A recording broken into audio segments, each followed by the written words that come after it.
Coping with the loss of something or someone that was precious to you can overwhelm even the strongest of people. Yet at the same time, loss is often inevitable.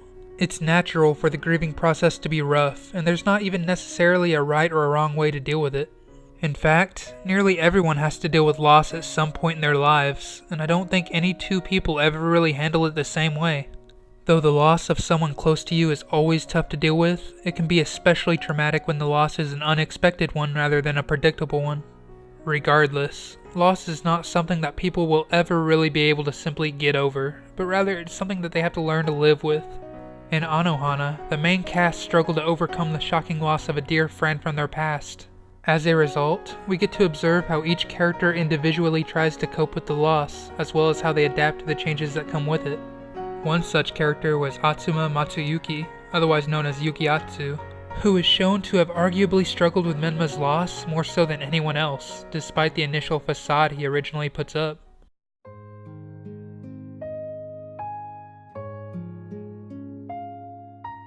While there will always be individual variability, many people go through 7 stages of grief.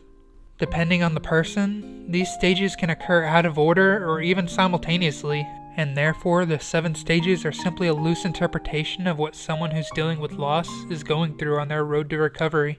When Yukiatsu first appears in the series, one would think at first glance that he's already moved on and accepted Menma's death, and simply can't understand those that are unable to do so. Yet as we soon find out, Yukiatsu has probably made less progress in this regard than anyone else. Despite the many years that have gone by since the tragedy, we soon find out that Yukiatsu is chained to the past, as he is still stuck within some of the very beginning stages of grief. He still feels guilty about what happened to Menma, seeing as how he was the one that came up with the idea of finding out if Jinta liked Menma on the day of her death. This guilt causes him to become angry with himself, and he often lashes out at Jinta as well, but we'll discuss their relationship later. In addition to his guilt, the other primary stage of grief that Yukiatsu finds himself in is the stage of denial, which is ironic when compared to the facade of acceptance that he initially displays towards the others. While it eventually becomes known that he has trouble showing his denial, it's first seen clearly when he cross-dresses as Menma and runs through the forest. While we get to see Yukiatsu's experience with other stages such as anger, solitude, and eventually acceptance, I believe that his guilt and denial help to show us just how traumatizing Menma's death truly was for him. Yukiatsu loved Menma and confessed to her right before the accident, so it's understandable how it affected him to such a great extent. Cross-dressing may not be a common way to cope with the loss of a first love, nor was it an expected one, but after he's caught doing so by the rest of the Super Peacebusters, he is able to own up to it all the same. Actually, it may be more accurate to say he embraces it and prefers the reality of people harshly reprimanding him for his oddities rather than coddling him. It's because of this that I believe Yukiatsu genuinely wanted to accept reality, even if he often found himself unable to do so.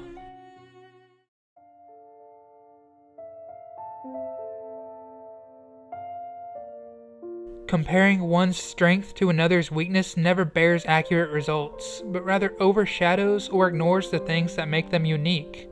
It can also cause unwarranted feelings of inadequacy or superiority among those involved. Feelings of inadequacy can affect individuals in numerous ways, and can even act as a healthy motivation for self-improvement. However, there are times when people are consumed by their constant feelings of inferiority and allow it to damage their sense of self-worth.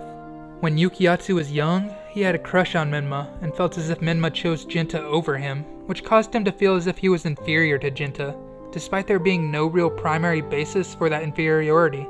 Yukiatsu's uncertainty in himself is displayed in numerous ways, most of which can be seen in the facade that he shows to others.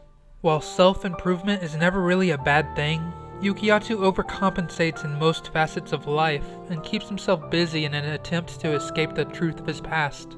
He studies hard to get good grades, and he works out to stay in shape.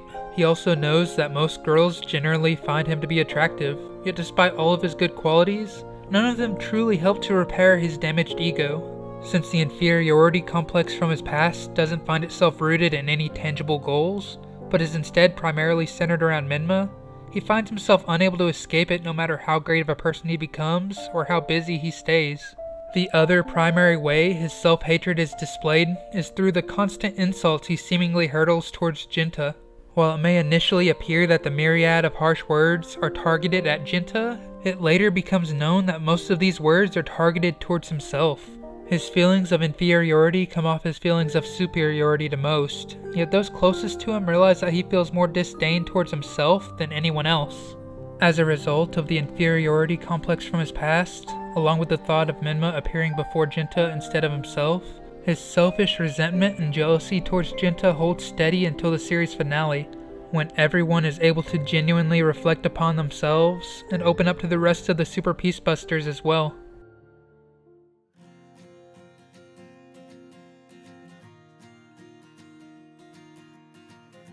When analyzing a character, I believe it can be crucial to look at the relationships they have with those around them. This is especially true for a show like Anohana, where the main cast all feed off of and influence one another to such a great extent. We've already discussed Yukiatsu's feelings of inferiority towards Jinta, and the fact that he often found himself jealous of him whenever Menma was involved. However, I feel the need to reiterate how influential this relationship was in molding the person that Yukiatsu became. Without Jinta, Yukiatsu never would have developed an inferiority complex, and likewise he would have developed in a completely different way. Once him and Jinta are both able to acknowledge how selfish they've been in comparison to Menma, Yukiatsu begins to call Jinta leader, which symbolizes the moment when he reached a point of acceptance and overcame his inferiority complex towards him. This is shown by the fact that he never once accepted Jinta as a leader in the past, yet after the Super Peacebusters are able to open up to one another, he continues to refer to Jinta as leader, even a year after the events of the show have taken place. Next, I want to discuss the parallels between him and Anaru. While Anaru used to like Jinta, but never really stood a chance because of Menma, Yukiatsu liked Menma, yet never really stood a chance because of Jinta. Their situations were very similar, and thus they often found it easy to relate to one another. Since their goals aligned so perfectly, they occasionally schemed behind the other's backs in order to satisfy their own desires. The first time they did so was on the day that Menma died. They later did so again when they chose to reenact that fateful day in an attempt to get closure before Menma went to heaven. Yukiatsu casually asked Anaru out during the series, and later reinforced that he was pretty serious when he did so. He finds her to be pretty easy to understand since they're so similar, yet I don't think he ever really liked her in a romantic sense. He stated that he still loved Menma just as much as he used to, and I believe that spending time with Anaru was one of many attempts at escaping the past, along with the reality that he could never be with Menma. I primarily believe this because of things that were said by Tsuroko, who was the character that probably understood Yukiatsu better than anyone else, despite how similar him and Anaru were. Tsuroko has liked Yukiatsu ever since they were kids, and remained close to him as they grew older and became high schoolers. As a result of how close they stayed, Tsuroko is easily able to see through his initial facade, and is responsible for much of the insight the audience gets into Yukiatsu's character. And then finally there's the character that obviously impacted him far more than any other, Menma. Yukiatsu loved Menma, and continued to love her even after her death. He loves her so much that he doesn't even hesitate to prostrate himself and declare so in front of her parents, in an attempt to help her rest in peace. Just like everyone else, he became anchored to the past as a result of his feelings, and even attempted to cope with it by cross-dressing as her. Once he realized that Menma really had came back, he became jealous that she appeared only to Jinta, and agreed to help her rest in peace partially as a result of that jealousy. In the end, it was Menma's kindness and desire to see everyone that helped him to genuinely want her to rest in peace for her own sake, and not just his own. Her letter that she wrote to him said that she loved how hardworking he was, and as she wrote it she thought of how he has such a kind and caring heart. This letter helped him to realize that he has his own merits, and allows him to overcome his inferiority complex. In essence, that letter, along with their final game of hide and seek, helped to give Yukiatsu the closure he needed to help him move on and learn to live with the past alongside the rest of the Super Peacebusters.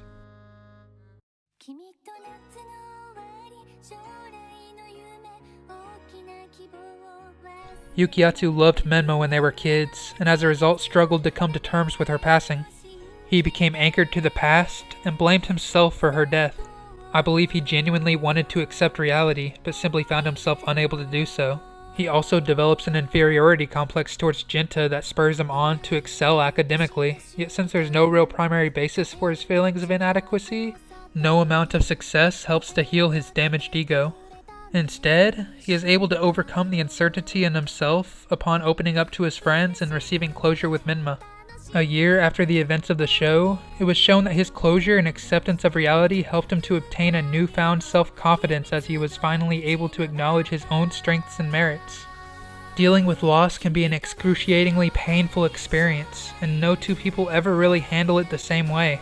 Because of this, I found it very interesting to analyze the character of Yukiatsu, and how he personally coped with the loss of someone very special to him.